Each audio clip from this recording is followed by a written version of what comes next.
오늘 조금 전에 권사님께서 읽어주신 말씀을 가지고 예배를 소중히 여기는 교인들 이런 제목을 가지고 우리가 본문을 중심으로 은혜를 좀 나누려고 합니다. 여기 화면에 여러분들 보시면 마더 테레사의 사진입니다. 그런데 마더 테레사는 여러분들이 잘 아시는 대로 세계적으로 캐톨릭교회 수녀이지만은 모든 개신교 교인들까지도 살아있는 성령, 그 다음에 가난한 사람들의 어머니 이런 제목을 붙여가면서 누구도 아니 할 사람이 없을 정도로 정말 영향력을 대단히 미친 그런 수녀입니다. 이 수녀가 1997년 9월 5일 날 하나님의 부름을 받았습니다. 그때 나이가 87세였습니다. 이 테레사 수녀가 죽고 난 10년 뒤에 이 지금 사진이 2007년 8월 23일자 미국의 타임이라고 하는 잡지의 표지입니다. 10년이 지났는데 이 테레사 수녀를 왜 타임 잡지에 적어놨을까? 여러분, 그 잡지에다가 테레사 수녀를 적어놓고서 거기다가 뭐라고 써놨느냐 그러면은 마더 테레사의 믿음의 위기라 하는 말을 써놨습니다. 그러니까 일평생 살아있는 성녀로 가난한 사람들을 치료해주고 도와주는 어머니로서 평생을 살았는데도 불구하고 마더 테레사 마음속에 믿음의 위기가 있었다는 겁니다. 그 위기의 내용을 글을 적어놓고 있습니다. 우선 그 내용으로 들어가기 전에 여러분들이 아시는 대로 마더 테레사는 1910년에 오스만 터키 제국이라고 하는 데서 노동자의 딸로 태어났습니다. 그런데 그 오스만 제국은 오늘날로 말하면 터키입니다. 그런데 그 터키는 이슬람교가 98%라고 합니다. 그러니까 캐톨릭 교회를 믿는다든지 개신교회를 믿는다든지 하면 거기서는 거의 죽을 작정하지 않으면 믿을 수 없는 그런 상황인데 그 종교 때문에 캐톨릭 교회를 어려서부터 믿는 집안이었는데 그 딸이 태어나면서부터 4살 될 때 프랑스 북부지방으로 옮겨와서 거기서 이제 살았습니다. 그 수녀가 됐어요. 그리고 고등학교에 역사를 가르치는 선생님이었습니다. 그런데 이 수녀의 마음속에 고등학교 역사, 그것도 캐톨릭 스쿨의 고등학교 역사 선생님이니까 정말 뭐 자식 있는 것도 아니고 혼자니까 얼마든지 편안하게 신앙생활하면서 학교 선생님 하실 수 있는데도 불구하고 어느 날 자기가 속한 수녀회에다가 지원서를 냅니다. 제가 여기를 떠나겠습니다. 어디 가서 뭐 할래? 아직은 모르지만 하나님께서 인도하는 대로 세상에 내가 섬겨야 될 다른 사람들이 있는 곳을 찾겠습니다. 그런데 그 수녀회에서 오케이 떠나도 좋다. 그렇게 승인을 해줍니다. 그러고 난 다음에 여행길을 따라서 인도에 갔는데 인도의 뒷골목에 가서 완전히 무릎을 꿇었죠. 가난한 사람들, 병든 사람들, 하나님을 모르는 사람들이 뒷골목에 가니까 질비하게 길거리에 누워있는데 언제 죽을런지 몰라. 하나님께서 이 사람들이 있는 곳으로 나의 발걸음을 옮기게 한 것은 여기서 이 사람들을 도우라고 하시는 거라구나. 그렇게 결단하고 다시 본국으로 돌아가서 자기의 모든 것을 정리하고 보따리 싸가지고 인도로 들어간 여자입니다. 그래가지고 이 성녀 테레사는 여러분들이 뭐 날짜까지야 기억을 못하겠습니다만 79년 12월 11일에 노벨 평화상을 받았습니다. 참 대단한 일이죠. 노벨 평화상을 받고 그가 그 기자가 묻는 소감을 한 말씀 해주십시오. 그럴 때 테레사 수녀는 이렇게 말했습니다. 십자가상에서 죽으신 그분은 예수님은 그 말이죠. 예수님은 먼저 배고픈 사람들, 벌거벗은 사람들, 집 없는 사람들 중에 오셨습니다. 따라서 우리 예수 믿는 사람들이 구교이든 신교이든 우리가 바로 그런 이들 가운데서 예수 그리스도를 만나야 합니다. 이렇게 말했습니다. 이 말씀을 잘 새겨 들으셔야 돼요. 그리스도는 어디나 계십니다. 예수님은 어디에나 계십니다. 그분은 나의 마음속에 계시고 우리가 만나는 가난한 사람들 가운데 계십니다. 여기 돈 많은 사람들, 권력을 가진 사람들 이런 일이 한마디도 없습니다. 우리가 주관하고 있는 미소 가운데 계십니다. 우리가 그 가난한 사람들, 도움이 필요한 사람들을 도와주면서 손잡고 함께 웃는 그 미소 가운데 예수 그리스도가 계십니다. 그렇습니다. 여러분, 마더 테레사는 빛이 되어라 라고 하는 책에서 이런 얘기를 적고 있습니다. 자기 아주 가까운 신부가 한 사람이 있었는데 그 신부에게 자기의 고뇌를, 자기 마음속에 있는 참 해결할 수 없는 문제를 그 책에다가 글로 써놓았는데 그게 바로 타임즈의 얘기입니다. 타임즈 안에 들어가면 내용에 그런 얘기 있습니다. 이분이 쓴 글 가운데 예수님은 특별히 당신을 사랑하고 계신 것 같습니다. 그 자기 아는 신부에게 쓴 글이에요. 하지만 내게는 침묵과 공허가 너무 커서 그분을 보려 해도 보이지 못하고 있으며 들으려고 해도 듣지 못하고 있고 기도의 혀를 움직이고자 해서 기도하려고 해도 기도가 되지는 않습니다. 제발 저를 위해서 좀 기도해 주십시오. 여러분, 자기의 편안하고 호화스러운 모든 것을 포기하고 가난한 사람들의 편이 되어서 매일매일 그들과 함께 누더기 옷을 입고 굶주려가면서 생활하고 있을 때 객관적으로 우리가 볼 때는 야, 저런 믿음이 어디서 생겼을까? 그렇게 사람들은 생각하고 있는데 테레사의 마음속에는 하나님은 나는 사랑하지 않고 신부님 당신만 사랑하는 것 같습니다. 하나님께서는 내게 아무 말씀도 안 하시고 침묵하고 계시기 때문에 나는 내 마음속에 공허가 너무 커서 그분을 만날 수도 없고 볼 수도 없고 기도할 수도 없습니다. 나를 위해서 기도 좀 해주십시오. 이게 테레사 수녀의 솔직한 고백이었습니다. 여러분, 영성이라고 하는 말을 많이 들으셨을 거예요. 우리가 예수 믿는 사람들은 그냥 기본적인 상식으로 믿는 게 아닙니다. 이성적인 판단을 가지고 믿는 게 아닙니다. 영성. 설명할 수는 없지만 성령의 역사가 나를 사로잡아서 예수 믿지 않고는, 기도하지 않고는, 찬송 부르지 않고는, 주일날 교회 오지 않고는 견딜 수 없도록 만들어주는 그 놀라운 힘에 이끌려서 우리는 일평생 기쁘고 즐거운 마음으로 교회를 섬기면서 예수 믿습니다. 어떤 할머니가 교회는 방학도 좀 없습니까? 그렇게 묻는 할머니도 있더라고요. 여러분, 학교 다닐 때 방학이 얼마나 좋습니까? 또 4년만 다니면 졸업한다고 하면 그 졸업이 얼마나 해방스럽고 자유스러운 시간입니까? 그런데 교회는 졸업장을 주는 것도 아니고 매일 와서 봉사하고 헌금하고 섬기면서도 졸업도 없고 방학도 없이 일평생 섬길 수 있는 것은 무엇이겠느냐? 그것은 영성 안에 살기 때문에 그렇습니다. 그런데 그 영성학자들이 이런 말을 합니다. 하나님을 믿으면서도 영성 부재의 경험을 가지고 있는 사람들이 참 많다. 그런 사람들은 집안 형편 때문에, 아버지 어머니 때문에, 가족의 분위기 때문에, 대대로 내려오는 신앙적인 전통 때문에 직장에서 우리 참신학교하고 똑같은 거죠. 직장이 기독교 학교이기 때문에 어른들에게 절 보이려고 이렇게 교회는 출석하고 있지만은 그들의 영혼은 어두운 밤과 같다.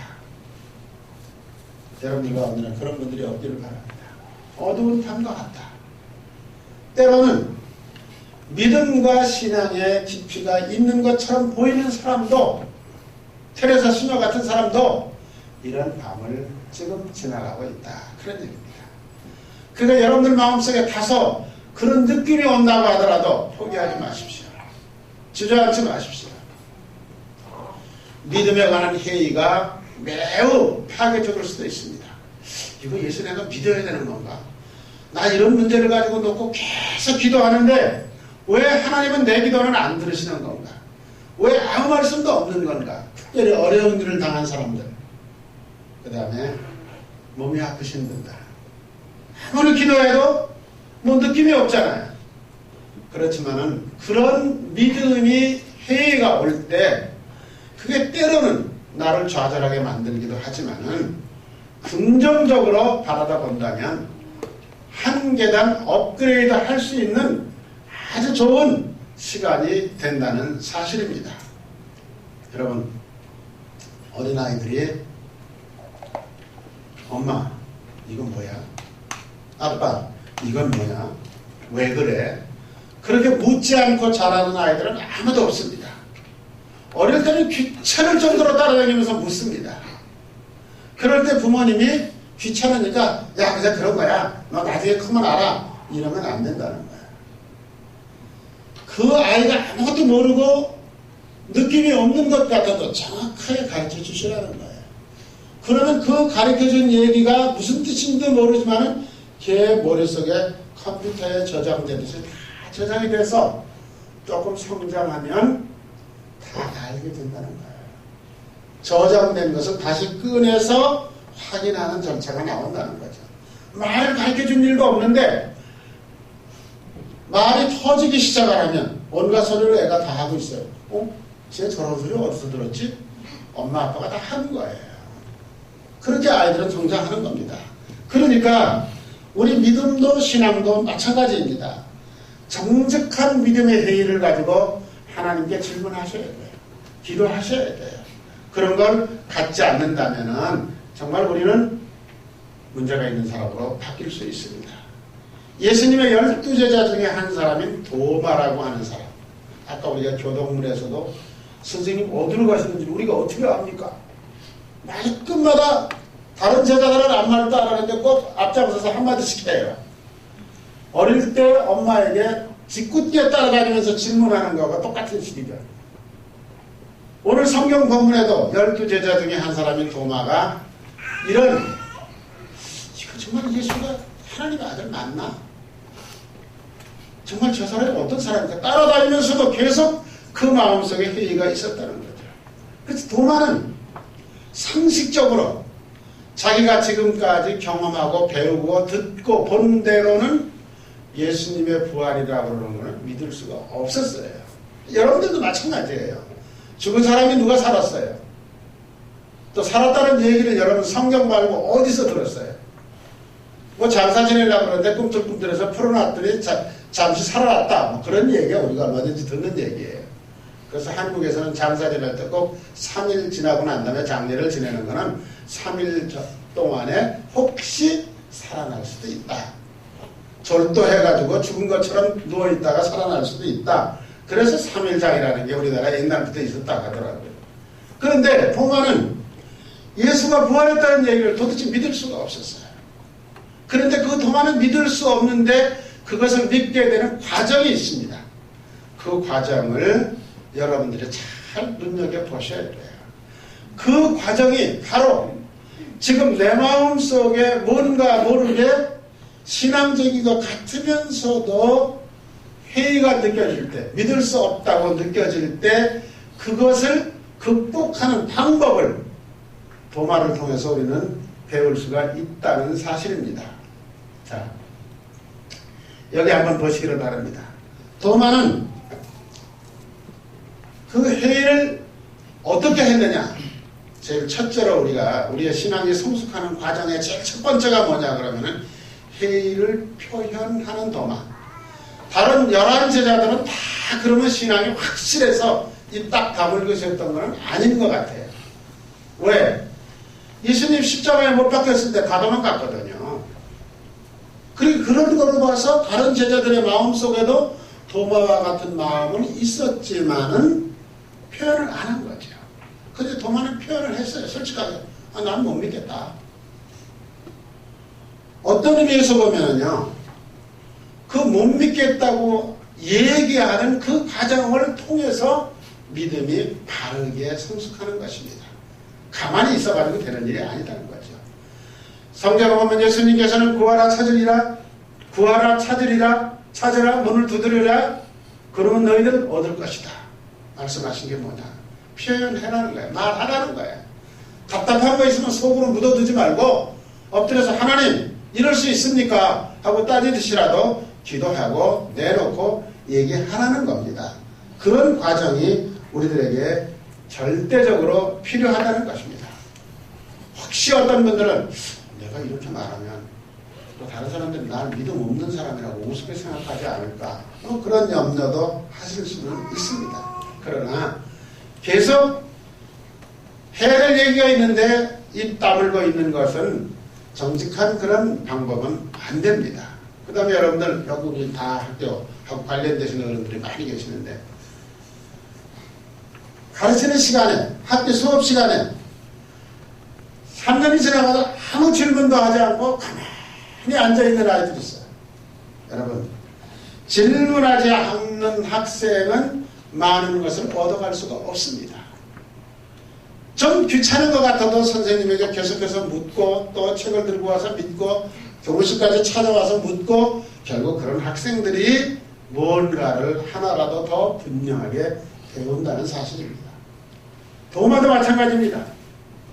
도마도 그런 생각을 가지고 아마 했을 겁니다.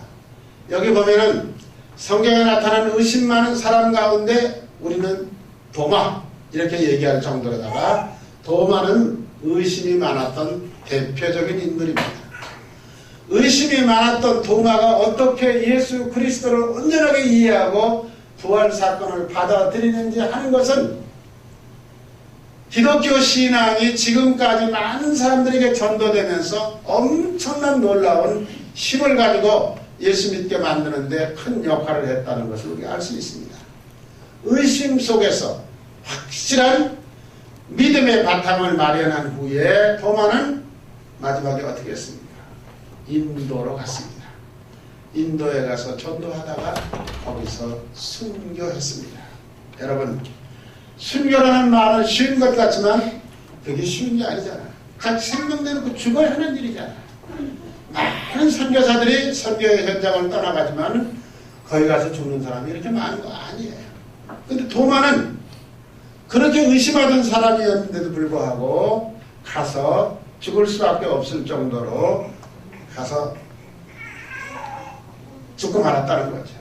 여러분 중에 만일 이런 확실한 신앙적인 회의, 정직한 의심이 내 마음속에 쌓여 있다면 그것은 믿음이 없다는 증거가 아니고 훌륭한 전도자나 훌륭한 선교사가 될 수 있는 가능성이 있다는 얘기입니다. 우리 특별히 젊은 청년들 가운데 그런 회의가 많이 있을 수 있는데, 우리가 이런 것들을 극복하고 좋은 그런 하나님의 백성들이 됐으면 참 좋겠다. 성경에 나타난 도마의 솔직한 회의는 그럼 뭐냐 이거죠. 뭐냐. 두 번째 우리가 생각할 수 있습니다. 회의의 창조적 극복. 내 마음속에 의심이 막 솟아오르는데 난 못 믿겠어. 그리고 거기서 끝나는 거 아니라 그 의심을 어떻게든지 극복하려고 노력을 하면서 애를 쓸 때 창조적인 믿음을 하나님께서 우리들에게 주신다는 겁니다. 그 창조적인 믿음을 갖는 방법이 뭐냐? 말씀에 대한 신뢰입니다. 말씀을 얼마나 우리가 믿을 수 있는가? 여러분, 눈으로 보이지 않는 하나님을 우리가 믿으면서 의심이 없다는 것은 오히려 좀 이상한 일입니다. 의심할 수밖에 있는 건 당연한 거죠. 그러면 그 의심했던 모든 것들을 긍정적으로 바꾸어서 믿음으로 바꿔나가는 사람들은 도대체 어떤 사람들일까? 어떤 구체적인 신앙체험을 하거나 말씀 연구를 통해서 그것을 극복해내는 것입니다. 여러분, 회의를 극복한다는 것은 안정적인 신앙생활에 들어간다는 것을 말하는 것입니다. 그렇다면 안정적인 신앙생활에 들어가려면 어떻게 해야 될까? 뭐가 제일 중요할까? 목사에게 잘 보이고 장로님들하고 관계가 좋고 그거 다 좋아요. 그러나 그건 순간적이에요. 제일 중요한 것은 말씀에 대한 신뢰가 있다면 그것은 안정적인 신앙생활 속에 들어갈 수가 있다는 겁니다. 여러분, 그것은 성경과도 일치하는 내용입니다. 사도 베드로는 변화산에서 예수님을 만났습니다. 그때 베드로가 자기도 모르게 한 소리가 있죠. 선생님, 여기다가 제가 집 3채를 짓겠습니다. 그렇게 고백했던 사람이에요. 그런데 그 베드로가 베드로후서 1장 16절에 아주 중요한 얘기를 적어놓고 있습니다. 이거 여러분 다 같이 한번 우리 읽어보겠습니다.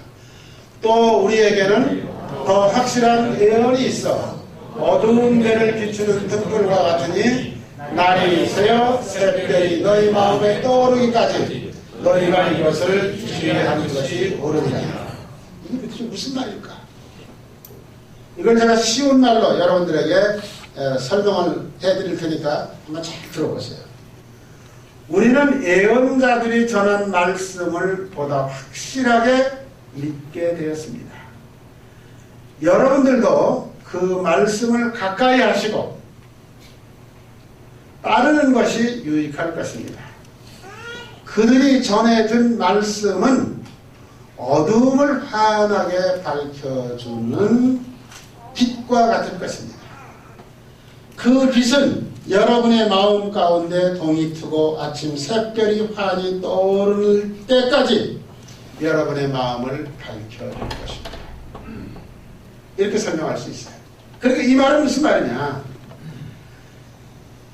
내가 예수 믿으면서 깜깜한 해가 넘어가서 그 다음날 아침 해가 뜰 때까지 깜깜한 밤이, 그런 시기가 신앙생활하는 우리들에게도 누구에게든지 한 번은 찾아온다는 거예요.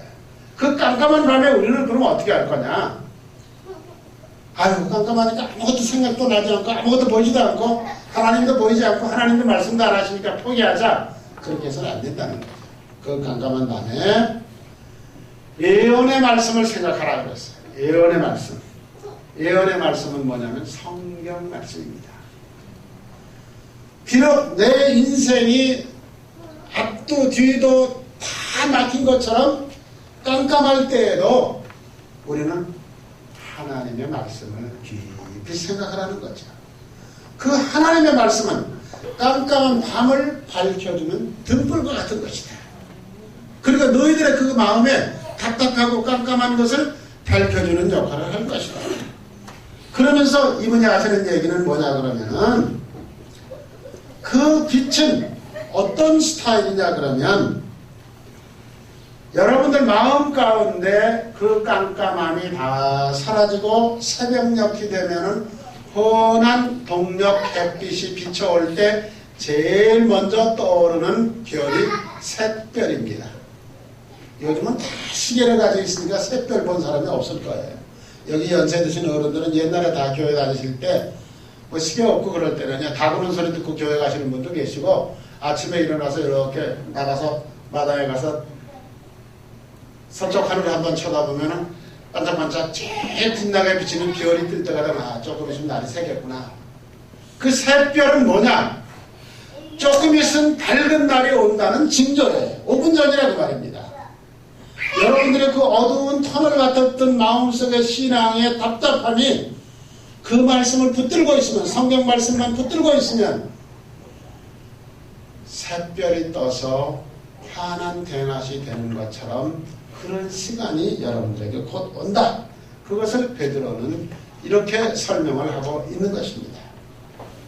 여러분, 다시 도마와 관련된 사건을 우리가 한번 보겠습니다. 요한복음 오늘 아까 권사님이 읽어주신 성경 말씀 여러분 잘 들으셨을 겁니다. 도마가 뭐라 그러느냐 그러면 나는 못 믿는다. 나는 예수님 손바닥 그 못 박았던 자리를 내 손가락을 넣어서 만져봐야 되겠다. 예수님 창에 찔렸다는데 그 허리에다가 흉터를 내가 내 손으로 만져보지 않고는 나는 못 믿는다. 이렇게 말했습니다. 그런데 성경에는요, 아까 조금 전에 읽어주셨죠. 아무리 찾아봐도 도마가 예수님 손바닥에다가 손을 찔러봤다든지 옆구리에 손을 넣어봤다는 얘기는 성경에 없어요. 그 말은 무슨 말이냐. 결론부터 말씀을 드리면은 도마는 예수 그리스도를 만나서 예수님께서 말씀하시는 그 말씀을 딱 듣는 순간 만질 필요도 없고 볼 필요도 없고 손 놓을 필요도 없이 그 말씀에 온전히 사로잡혔다 그 말입니다. 그래서 주님을 고백하고 선교사가 되어서 멀리 떠나서 갈 수 있었다 그런 얘기입니다. 그런데 여러분 이제 그림을 하나 보여드릴게요. 이 화면이 잘 보이나 모르겠네요. 이거는 카라바조라고 하는 프랑스의 유명한 화가가 이 도마의 사건을 그림으로 그렸어요. 근데 이 그림에 보면은 도마가 예수님 옷을 이렇게 제키고 거기 손을 넣는 장면이 지금 그림에 화면에 뜹니다. 그러나 이거는 성경에 없는 얘기예요. 성경대로 그려진 그림이 아닙니다. 또 그 다음 그림을 하나 보면은 이거는 렘브란트라는 아주 유명한 화가가 도마가 예수님을 만나는 장면을 그림으로 그렸어요. 그러니까 서양의 유명한 그림들은 다 성경의 스토리를 해서 그린 그림이죠. 그런데 이 그림을 보면은 예수님하고 도마하고 얼굴을 쳐다보면서 그 부분만 환하게 만들어 놓고 다른 제자들은 옆에서 다 누워있든지 앉아있든지 그래요. 그런데 그 설명을 보면은 도마가 늦게 왔을 때 예수님의 제자들이 도마를 놀리고 있는 장면이다. 그렇게 설명을 하고 있어요. 그것도 성경에는 없는 얘기예요. 자, 그렇다면은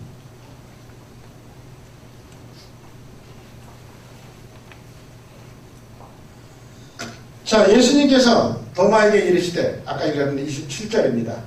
내 손가락을 이리 내밀어 내 손을 보고 내 손을 내밀어 내 옆구리에 넣어봐라. 그리해서 믿음 없는 자가 되지 말고 믿는 자가 되라. 예수님 그렇게 보여줄게. 손 가져와. 감추시지 않으셨어요. 그 말씀 한마디를 했는데 도마는 어디 좀 봅시다. 화가는 그렇게 그림을 그려놨어요. 또 그럴 때 제자들은 깔깔거리고 웃으면서 야 이놈아 너는 어딜 갔다 왔길래 그래 하고 놀리는 것 같은 그림을 렘브란트는 그려놨어요. 그리고 세계의 명작이라고 그러고 그 그림은 지금 돈으로 계산할 수 없을 정도로 엄청난 가격으로 지금 매김하고 있습니다.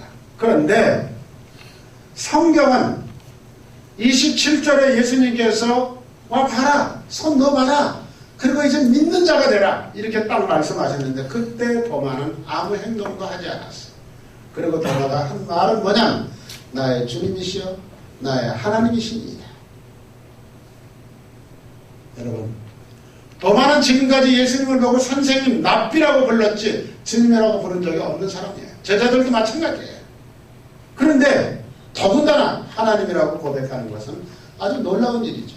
이게 무슨 말이냐.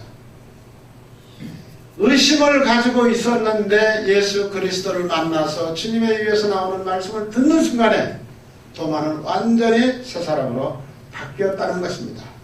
그때 여러분 예수님은 29절에서 뭐라고 말씀하시느냐면 예수께서 이르시되 너는 나를 본모로 믿느냐? 보지 못하고 믿는 자들은 복되도다 하시니라. 보지 못하고 믿는 여러분들입니다. 지금 우리는 보지 않아서 예수님 만난 일도 없어요. 예수님 손자국 본 일도 없어요. 그런데 우리는 지금 예수를 다 믿어요. 예수님께서 여러분들에게 하시는 말씀이에요. 보지 못하고 믿는 너희들은 복된 자들이다. 여러분 다 예수님께서 선언하신 복의 울타리 안에 들어있다는 사실입니다. 처음에는 도마는 신앙의 증거와 체험을 요구했어요. 뭔가 내가 봐야 되겠다.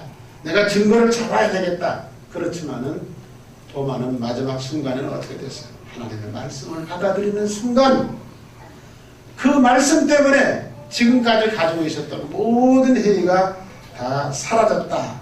우리는 그렇게 볼 수가 있습니다. 여러분, 그렇다면 성경에 뭐라고 말씀하고 있습니까? 마태복음 24장 35절입니다. 이 말씀도 여러분 노란 글씨로 된 거 다 같이 한번 읽겠습니다. 천지는 없어질지언정 내 말은 없어지지 아니하리라. 이렇게 말한 책이 있으면 좀 찾아가지고 오세요.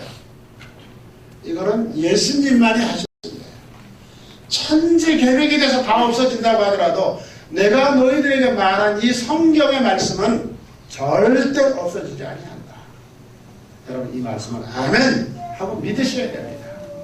이 성경의 사실에 확실한 믿음을 가지고 뿌리를 내리실 때 여러분들은 무엇보다도 승리하는 영성이 투철한 그리스도인으로 바뀔 수가 있습니다. 그렇다면 이건 저절로 되어지는 거냐 이래. 어떻게 하면 이렇게 성경 말씀을 아멘 하고 받아들일 수 있느냐 하는 거죠. 그것은 다른 거 없습니다. 교회에서 하고 있는 성경 공부 열심히 참석하십시오. 그리고 다 가능하면 교회에 출석 잘 하는 것입니다. 그래서 이 세 번째는 뭐냐? 세 번째는 첫째, 정확하게 표현해야 된다. 자기 의심을 표현해야 된다. 그 다음에 두 번째는 회의를 극복하기 위해서 하나님의 말씀을 받아들여야 된다. 그 다음에 세 번째는 뭐냐? 교회를 통해서 신앙이 성숙한다는 겁니다.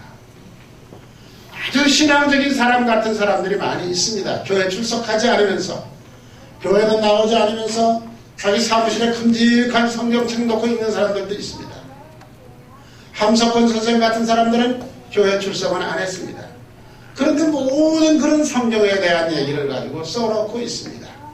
여러분, 그러나 함석권 선생님이 무교의주의자로서 그런 글을 써서 철학적인 면에서는 많은 사람들에게 힘이 되었었는지는 몰라도 그분이 그리스도인으로서 어떤 일을 했다고 하는 것은 기록은 없습니다. 여러분, 문제는 뭐냐? 예수 그리스도께서 부활하시고 난 다음에 만들어진 이 교회 모이기를 힘쓰라고 분명히 말하고 있습니다. 여기서 도마가 의심 많은 사람으로 바뀔 수밖에 없었던 이유가 뭡니까? 예수님께서 부활하시고 제일 처음 나타나셨을 때 도마는 무슨 일인지 몰라도 그 자리에 없었습니다. 24절 말씀 여기 보면은 12제자 중에 하나로서 디두모라 불리는 도마는 예수께서 오셨을 때 함께 있지 아니하냐 그랬어요.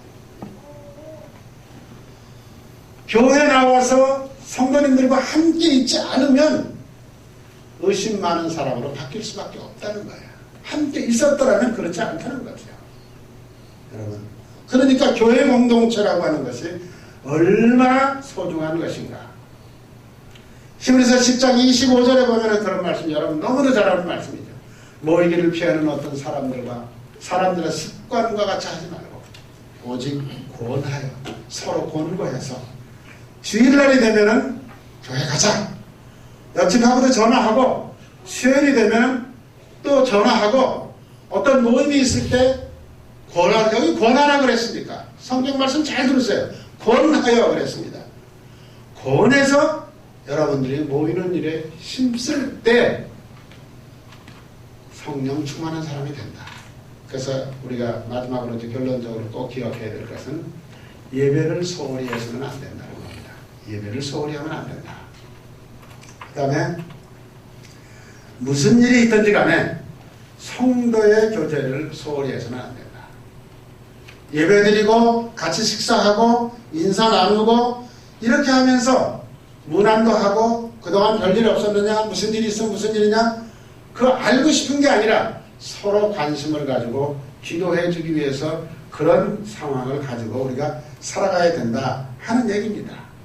그래서 진정한 믿음이라고 하는 것은 믿음의 가족들, 교회를 통해서 성숙해지고 발전하게 된다는 것입니다. 그 다음에 과거 청교도들은 주일 예배를 성수한다는 말을 썼습니다. 그런데 오늘날은 주일 성수란 말 목사님도 잘 안 하는 시대가 되어버리고 말았어요.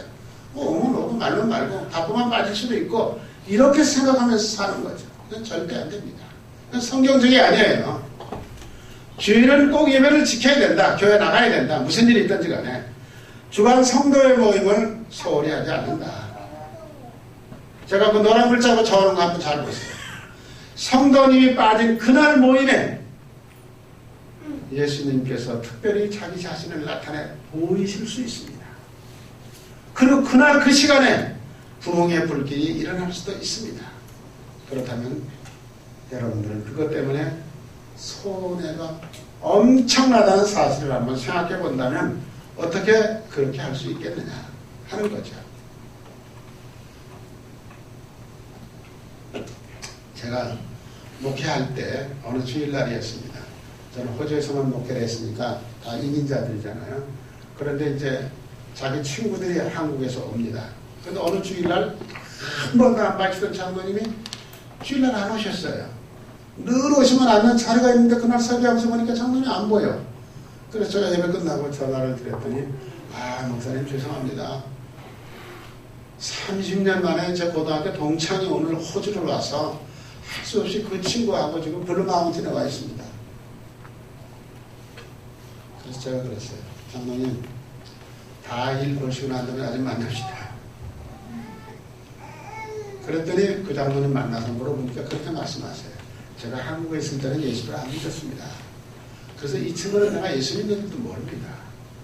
그런데 그렇게 오래간만에 호주에 와서 3일인가 4일 있다 가는데 제가 오늘 주일인데 그 친구 아무래도 안내를 해줘야 될 것 같아서 오늘은 그냥 교회를 빠졌습니다. 그렇게 얘기해요. 그래서 제가 그랬어요. 장로님 나 호주에 와서 열심히 신앙생활하고 지금 교회 장로가 됐다. 너 호주에 온 것까지는 좋은데 호주에 와서 유명한 산만 보고 계곡만 보고 갈 게 아니라 한국 사람들이 600~700명 모여서 예배드리는 교회 한번 와봐라. 그리고 예배드리고 난 다음에 오후에 가자 하든지 내일 가자 하든지 그렇게 말씀했더라면 그 친구에게 얼마나 더 좋은 경험이 됐겠느냐. 교회 한 번도 안 왔던 사람이 이민사회에 와서 교회에 와서 보니까 별별 사람 다 모여있고 자기가 생각할 수 없었던 모든 사람들이 모여서 함께 한국말로 예배드리고 그 다음에 점심 나눠 먹고 얼마나 멋있느냐. 그런 거 왜 보여주겠다는 생각은 못하시고 30년 만에 만났다는 친구 그거만 생각을 하느냐. 30년 전에 만났던 친구지만 지금 변화된 나의 모습을 그에게 보여주고 나 예수 믿는 사람이고 장로라고 왜 떳떳하게 말할 수 없느냐. 그랬더니 아무 말도 안 하시더라고요. 여러분 우리가 이런 것을 생각하면서 정말 우리가 예수 그리스도 안에서 신앙생활을 바르게 해야 되겠다. 여러분 다시 정리합니다. 회의가 있으면 의심이 있으면 장로님들에게도 말씀하시고 권사님들에게도 말씀하시고 목사에게도 얘기해서 분명하게 자기 의견을 얘기하면 주변에 여러분들이 기도해 주실 겁니다. 또 회의가 생긴다면 그 회의 때문에 좌절하고 주저앉는 신앙 스타일이 아니라 그 회의를 성경 말씀을 통해서 극복하고 뛰어넘을 때 창조적인 믿음의 성도가 될 수 있습니다. 그 다음에 마지막으로는 기독교 신앙은 교회 공동체를 통해서 함께 예배드리고 성가대 찬양을 듣고 장로님들의 기도를 듣고 같이 식사하고 그리고 같이 사랑을 나누는 가운데 믿음이 성숙해진다는 사실을 분명히 기억하시고 여러분들 그렇게 신앙생활 하시면서 믿음의 견고한 뿌리가 내려지기를 주의 이름으로 축원합니다. 예. 자, 이 시간에는 우리 다 같이 찬송가 538장 잿짐을 지고서 고나거든 찬송 부르시면서 헌금하시고 또 하나님께